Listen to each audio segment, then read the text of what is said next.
time.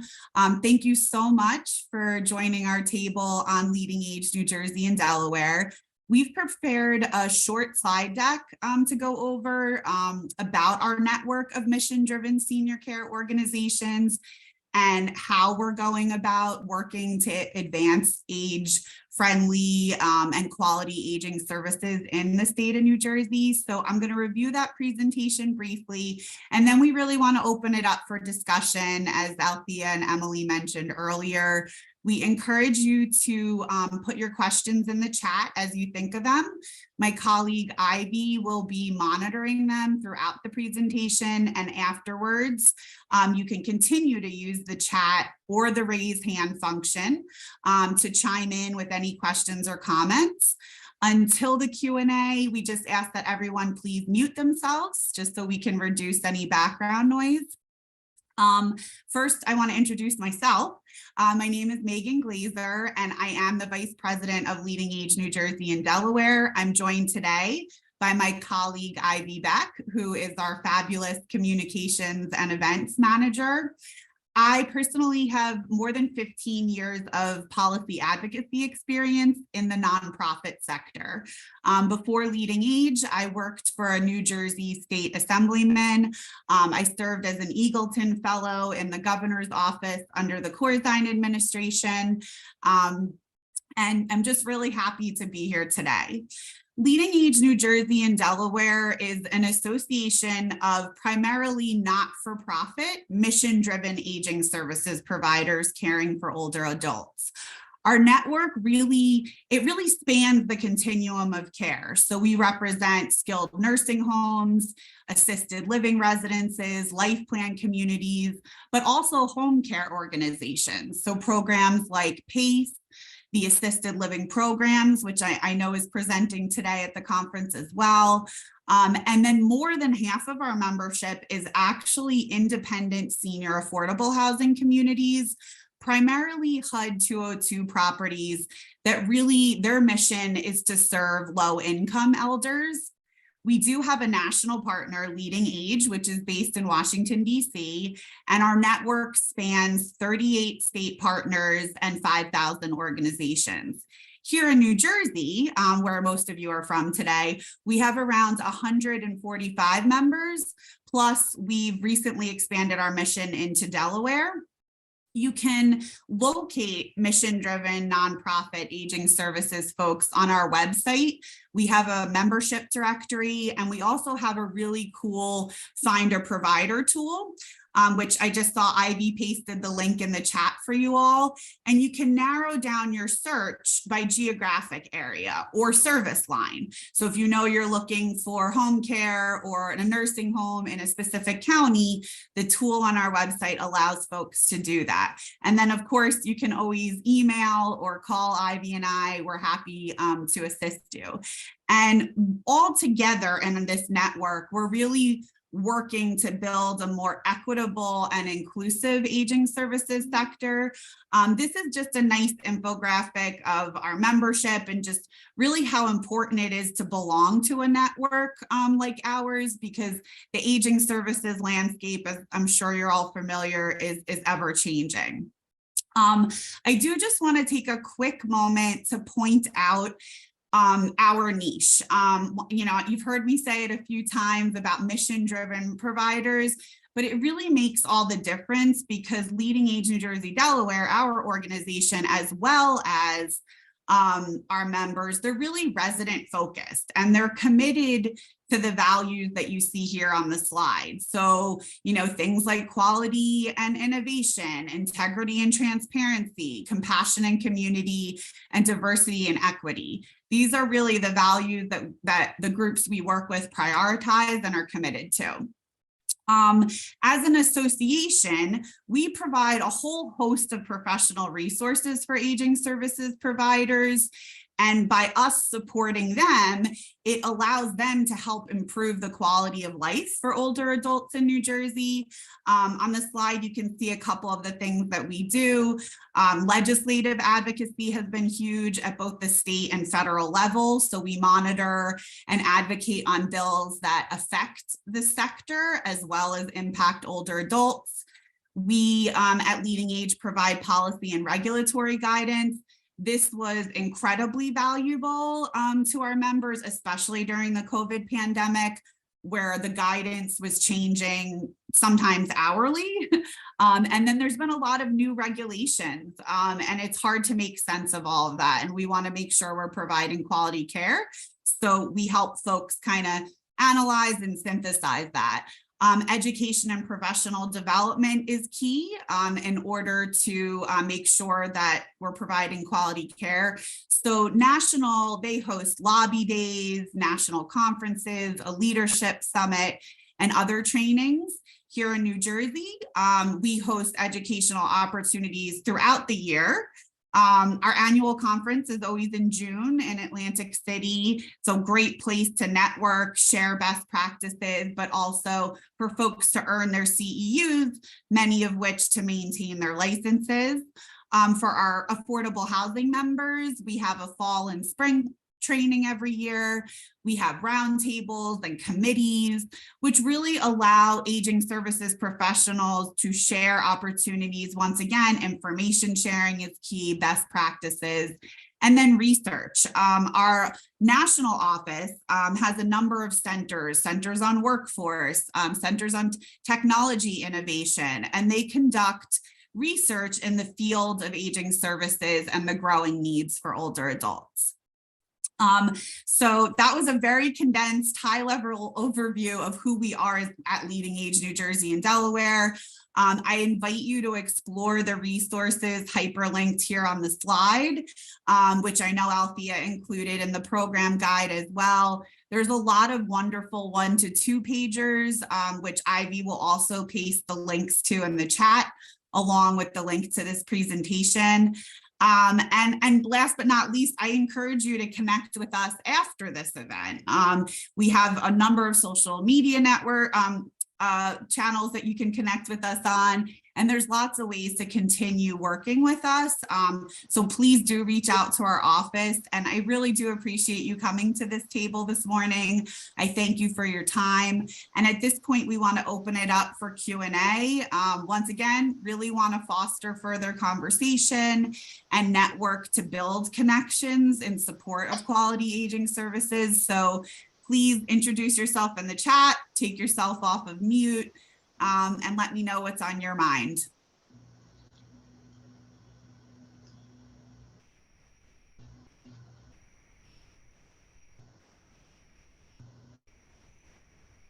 Hi, Megan. Thanks so much for the presentation. This is Hannah Diamond. I use she, her pronouns at Justice and Aging. I was wondering if you could tell us a little bit more about this next year, the priority focus areas specific to policies that you're working on, just something that you want to highlight just to kind of give us a taste of the work. Yeah, sure. Thank you, Hannah. That's a wonderful question. So I will say that the legislature is back in session. They're active. In fact, today, Assembly Aging and Senior Services is meeting right now as we speak, and Assembly Health is also meeting today. There's been a real focus on the long-term care sector and on, aging services providers. And so we have a number of issues that we're working on. What we saw happen during the pandemic was that residents living in low-income affordable housing really were not prioritized for things like COVID vaccinations. There's a lot of issues with expanding broadband internet access to those buildings. So many of them are older builds, and it's very costly to bring internet into those buildings. So that's a huge priority for us during the legislative session, is advocating that American Rescue Plan Act dollars go towards investing not only in digital connectivity for those senior affordable housing buildings, but also for digital literacy programs. Because if we bring internet to older adults, but they're not necessarily educated on how to best use that resource, then we've really, done that for what? So we've had meetings recently with the Lieutenant Governor, the Board of Public Utilities, the Department of Community Affairs, but we will really need to work in coalition with folks like you, Hannah, and others in the breakout room today. So if folks are interested in getting involved in any of those issues, I would love to hear more from you. We're also working on lots of things related to long-term care financing and funding, properly funding long-term care. What we've seen a lot of is that, you know, Medicaid reimbursement rates really have not kept up with the cost of quality care. And the nonprofit folks that we work with, they often provide higher wages and better benefits to direct care workers, which are the backbone of our organizations. And they want to continue to do that and do more. And it's a very difficult struggle when your main payer source is a government payer source like Medicaid that hasn't necessarily kept up with what the cost of care are. So we're working, we were able to successfully get a bump for assisted living providers, so assisted living residences, comprehensive personal care homes, and ALPs. And then we're, you know, that's just a little bit. I'll stop there because there's quite a few. There's about 200 bills on our tracking list right now. And so I'm sure you all can relate. It's very difficult to prioritize, but those are some big issues that are on the forefront for our members at this moment. Thanks so much, Megan. That's helpful. I think I saw someone had their hand up, but now their Zoom tile. Hi, it's Renee Carniel from the Grotto Fund for Senior Care. Hi, Can you talk a little bit about the work you're doing to promote awareness of ALPs, assisted living programs, and how others in this group could learn more about it and promote more information about it? Sure. Yeah, that's a wonderful question. So, you know, New Jersey has made a real shift towards home and community-based services, and LeadingAge is a big proponent for aging in place. So assisted living programs are critical because they bring portable assisted living services to residents in senior housing buildings. So for the last 3 years, I know LeadingAge has been participating in an amazing coalition of ALPs, Capital Impact Partners, who I believe is at the conference today and also presenting.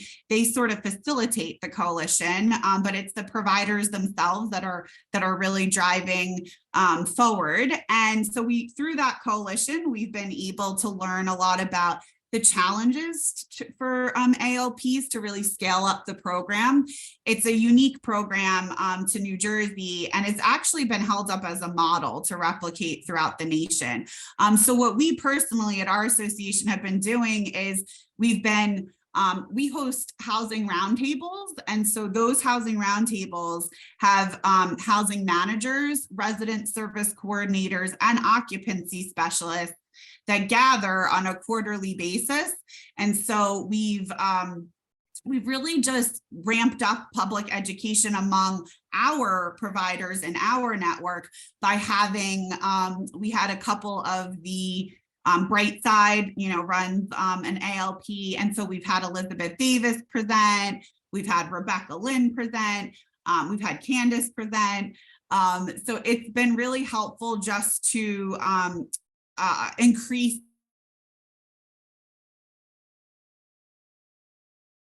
the visibility within our network of aging service, and that, right? That's what we need to do. We need to move beyond just the folks that we work with day to day. And so in those meetings, like I mentioned, with the Lieutenant Governor, the Department of Community Affairs, the Division on Housing and Community Resources, really just sharing a lot of the wonderful you know, marketing materials, the fact sheets that the coalition has put together, and getting the word out there.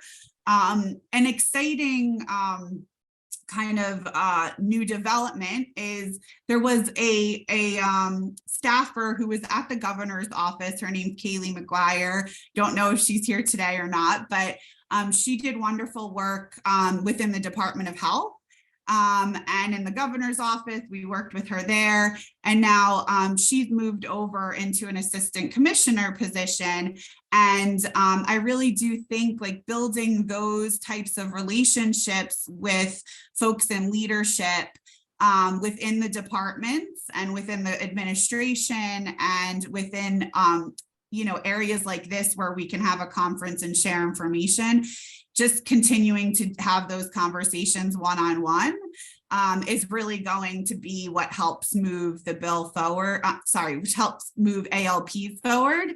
And then we are also looking to speak with the chair, Assemblywoman McKnight, the chair of Aging and Senior Services, Senator Joseph Vitale, the chairman of Senate Health, to talk about, maybe we need to put a legislative package together that would help move the ALPs forward in New Jersey. A lot of it's regulatory advocacy, but some of it may rise to the level that you need to change statutes or you need to move legislation to move the issue forward. I hope that answered your question, but I'm happy to clarify anything, Reedy. Great, thank you. Anyone else? Kathy Kuzma from North Jersey Villages. Hi, Kathy. Hi, Megan, thank you. I'm interested in clarifying a couple of things, and that's the village movement is very much about providing a more affordable housing for the seniors who choose to age at home. So the feasibility and the affordability of aging at home is made more feasible through the existence of the village movement. And I know villages throughout the United States are very successful in attaining that end. I don't see the village movement or villages as part of the membership in home care initiatives. And certainly they provide non-medical home care as part of the focus of the village movement. So I'm just interested in knowing if LeadingAge in other states includes the village movement in their list of alternatives or options. I'm not familiar with that. I joined the association about a little over 2.5, almost 3 years ago. And so our focus was very much COVID driven. I joined and then a couple months later, the pandemic hit. And so our primary focus has been supporting our members through COVID. And it's nice now to be able to take a little bit of a breath to focus on other issues, like I mentioned in relation to Hannah's question. But I mean, we have a great network within those 38 states. So I can certainly follow up with you after the fair to see if the village movement is included in their memberships. So I'd be happy to do that. And I'm happy to connect you with any states in which they are active in that movement. And then maybe we can work together to see how we could partner to bring that here to New Jersey and within our membership or Delaware. I'd love to, this is why we're hosting this fair today, to make these types of connections. The director of the village movement, Barbara Sullivan, actually lives within New Jersey. And I know that she would be very interested in being part of that. Okay, yeah, Kathy, if you could put your contact information in the chat. I'm writing your name down now, but it would be great to be able to connect with you after this breakout session. Thank you. You're welcome. I know Althea just mentioned that we only have a couple minutes left before I think we go back into the main room. Were there any other questions? Was there anything folks found interesting about LeadingAge New Jersey Delaware? Anybody who maybe wants to talk about the work that they're doing and how it might intersect with our organization's work? I just want to, hi, my name's Allison Strobel. I'm the Chief of Staff at the Jersey City Housing Authority. Just wanted to thank you so much for this presentation. Really excited to hear about the work that you're doing, and was just perusing your website and saw about your virtual senior center, which I think we'll be reaching out to you to learn more about. And I just wanted to raise so that everyone is aware that there's a group called Digital Inclusion Practitioners of New Jersey. It's a coalition of digital inclusion practitioners in the state who have been advocating and contacting state representatives with regard to funding coming down the pipe for digital ambassador programs and broadband wiring and things of that nature. I'll be speaking later today, I think the third session's about our digital inclusion work and not so much about DIPNJ, but their website, you can, I think it's dipnj.org, but Digital Inclusion Practitioners of New Jersey, you'd find it if you Google it. And Meagan would love to learn more and connect with you later about the advocacy work that LeadingAge is doing on that front. Thank you so much, Allison. Yeah, I will definitely, I just wrote that down, so I will be looking it up. Yeah, thank you for sharing that resource. I'm not part of that group, so I would love to get more involved. Anyone else had any questions or comments or wanted to share some of the work that you're currently engaged in or would like LeadingAge to prioritize or look at? Do you want to talk a little bit more about those of you that are on this call about your coalition and what you're doing to promote collective work for more housing options in the state? Oh, I am getting prompt to leave the breakout room. Are you all seeing the same? Yes, you have 50 seconds. So, but again, keep up the good work. Thank you, everyone. I appreciate your time and look forward to connecting with you in the other breakout sessions. Thank you. Thank you.